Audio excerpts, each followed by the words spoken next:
पीछे वो दिखाओ ना, नदी नदी दिखाओ। हाय गाइस, आज हम नहाना है, बताओ मेरे को। हम लोग यहाँ ओमकारेश्वर ऑलमोस्ट आ चुके हैं और रेडी नहा रहे हैं। नहीं, फोटो नहीं ले रही हूँ मैं, वीडियो बना रही हूँ। मेरा टुन्ना तुम करो ओ माय गॉड, ये क्या हो रहा है। हेलो, स्वागत है आप सभी का विमी निखिल ब्लॉग में। आशा करती हूँ कि आप सभी स्वस्थ होंगे और मस्त होंगे। आप लोगों ने अभी तक जिन लोगों ने हमारे चैनल को सब्सक्राइब नहीं किया है, प्लीज़ हमारे चैनल को सब्सक्राइब और लाइक कीजिए। हम लोगों को एक्चुअली जाना ओमकारेश्वर है, लेकिन ओमकारेश्वर का जो रूट है वो मंडलेश्वर होते हुए जाता है और वहाँ हमारे फैमिली है, तो हम हमारे दादा दादी जो हैं उनको हम मंडलेश्वर की फैमिली से मिलवाते हुए जाएंगे। ऑलमोस्ट हम मंडलेश्वर की फैमिली में आ चुके हैं। ये हमारी फैमिली है मंडलेश्वर की, और यहाँ पर आते ही दादी ने, ईशान की दादी ने किचन संभाल लिया है। ये यहाँ पर जो हमारी फैमिली है वो है हमारी परदादी जी जो है उनकी बहन का घर है। ये कोने में जो बैठे हैं ना, ये हमारी मौसी सास है। और यहाँ पे हम क्या है, काफ़ी दिनों के बाद आए हैं, तो इस वजह से ये लोग हमें देख के काफ़ी खुश हुए हैं। हमारी फैमिली में हम यहाँ आए हैं और इसीलिए यहाँ बैठ के लंबे समय तक बातचीत चल रही है, सब बात डिस्कस कर रहे हैं। और ये हमारा मौसा जी हैं, ये हमारे परदादी दादी जी हैं। और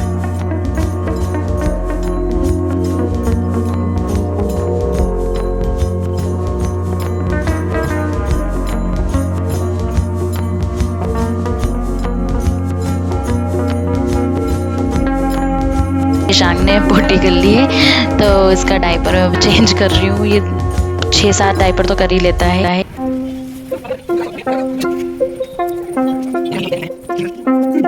अब हम मंडलेश्वर से, मतलब हमारी जो मौसी सास है वहाँ से हम हमारे यहाँ मामी सास के यहाँ पे आए हुए हैं। उनका भी घर मंडलेश्वर में ही है। और यहाँ पे कल्चर है कि जब भी न्यूबॉर्न बेबी किसी के यहाँ पे आता है तो उसके सिर में तेल लगाते हैं। अगर ऐसा नहीं करते हैं तो क्या होता है कि उनके घर में बच्चे के आने की वजह से चूहे हो जाते हैं।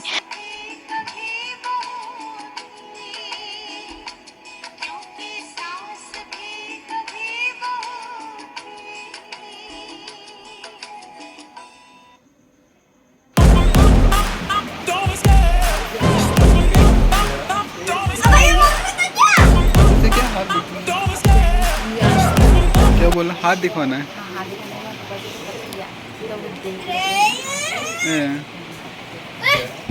दादी से बोलना।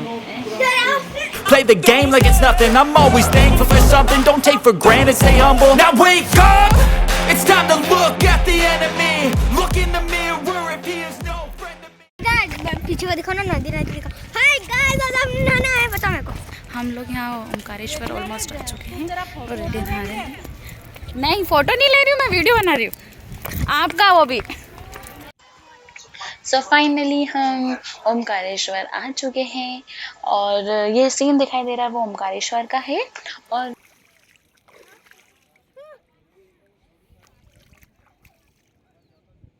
जो हमारी फूफा जी है एक्चुअली वो कोर्ट में है, वकील है, बट वो एक ज्योतिषी भी है, वो हाथ देखते हैं। इसलिए हमने हमारे बेटे का भी दिखाया था, तो उन्होंने बोला कि आप ये ईशान जो है वो बहुत ही चंचल निकलेगा, मस्ती को निकलेगा और साथ में खेलकूद में भी आगे निकलेगा। और ये भैयू को नर्मदा नदी में हम मैया के दर्शन करवाने के लिए लेके आ चुके हैं। और हमारे चाचू नर्मदा नदी में इनको भैयू को जय नर्मदा मैया। पानी में होना चाहिए। जय नर्मदा मैया, जय नर्मदा मैया। बस बस बस बस बस।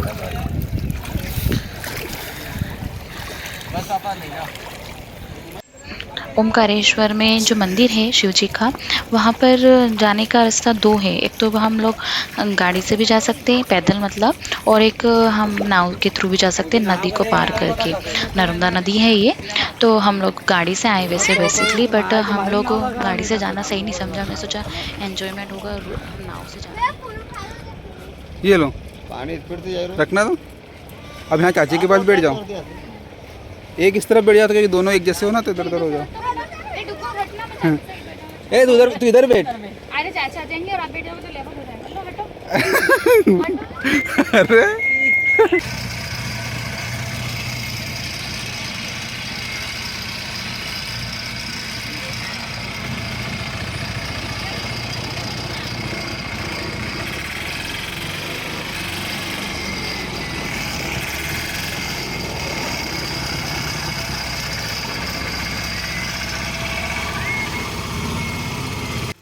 आप लोग जानते हैं कि हिंदू धर्म में पुराणों के अनुसार शिव जी जहाँ जहाँ स्वयं प्रकट हुए थे वहाँ पे 12 स्थानों पर शिवलिंग और ज्योतिर्लिंग के रूप में उन्हें पूजा जाता है। तो उनमें से 12 ज्योतिर्लिंग में से एक है ओमकारेश्वर। और हिंदुओं की ये मान्यता होती है कि मनुष्य इंसान प्रतिदिन यहाँ पे आता है, शाम को सुबह आता है और इन 12 ज्योतिर्लिंगों का नाम लेता है।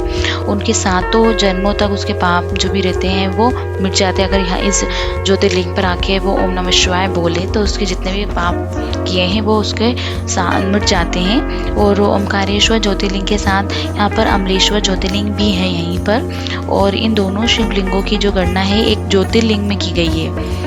और ओमकारेश्वर स्थान भी मालवा क्षेत्र में ही पड़ता है। इस मंदिर में शिव भक्त जो है कुबेर ने तपस्या की थी और शिवलिंग की स्थापना की थी, जिसे शिव ने देवता का धनपति बनाया था। और कुबेर के बारे में तो आप जानते हैं, धन के देवता माने जाते हैं। और कुबेर ने स्नान के लिए शिव जी से ने अपनी जटा के बाल से कावेरी नदी उत्पन्न की। और यहाँ पे कुबेर मंदिर के बाजू से बहकर नर्मदा जी मिलती है। ये पूरा ही मंदिर नर्मदा नदी के किनारे ही बसा हुआ है। और यहाँ पर छोटी परिक्रमा करने पर प्रत्यक्ष रूप से प्रमाण भी मिलते हैं जो कि कुबेर देवता के हैं। यही कावेरी ओमकार पर्वत का चक्कर लगते हुए संगम पर वहाँ पर वापस नर्मदा जी मिलती है। और इसे ही नर्मदा कावेरी का संगम भी कहते हैं। तो ये नर्मदा नदी और कावेरी नदी का संगम स्थान भी इसे कहा जाता है, क्योंकि दोनों ही नदी मिलती है यहाँ पर। और यहाँ पर जो ज्योतिर्लिंग मंदिरों का स्थापना जो की थी वो पेशवा राजाओं ने करवाई थी, जो कि हमारे पुराने पूर्वज हुए करते राजाओं, उन्होंने की थी। और ऐसा बताया जाता है कि भगवान ओमकारेश्वर का मंदिर भी उन्हीं पेशवाओं के द्वारा बनाया था।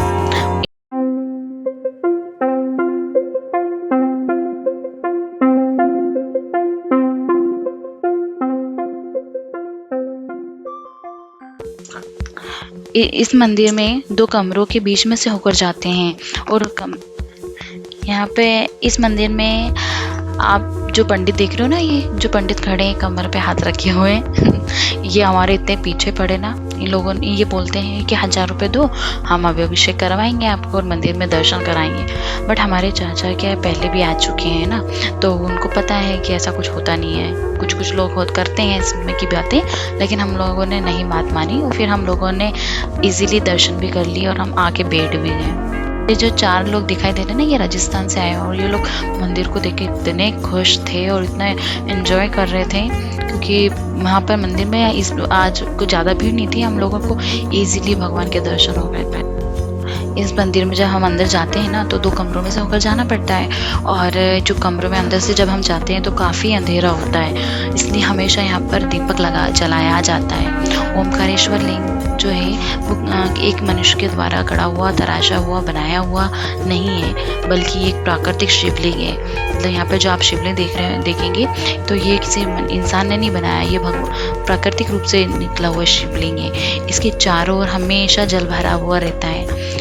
और ये माना जाता है कि किसी भी मंदिर में लिंग की स्थापना गर्भगृह के मंदिर में ही की जाती है और उसके ऊपर ठीक ऊपर शिखर होता है। किंतु यहाँ पर क्या है, ओमकारेश्वर में मंदिर के गुंबद के नीचे नहीं है। इसकी एक विशेषता यह भी है कि मंदिर के ऊपरी शिखर पर भगवान महाकालेश्वर की मूर्ति लगी है। कुछ लोगों की मान्यता यह भी है कि यह पर्वत ही ओमकार रूप है। मतलब यहाँ पे एक पर्वत दिखाई देता है, वो ओमकार रूप में दिखाई देता है, ओम बना हुआ।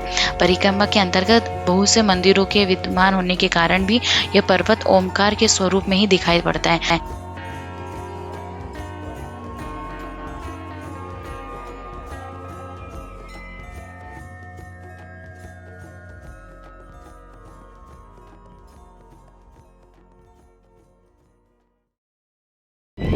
अब हम जा रहे हैं हमारी चाची के नानी के घर पे। हाय गाइस, आज हम हमारी पर नानी के आए हैं।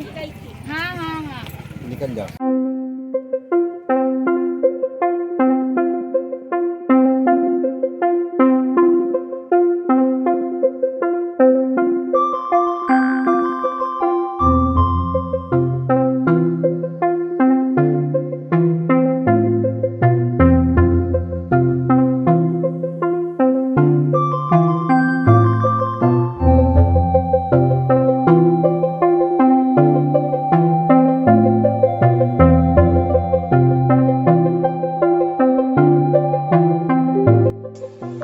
बड़वा आए आप और भैरू घाट न रुके तो क्या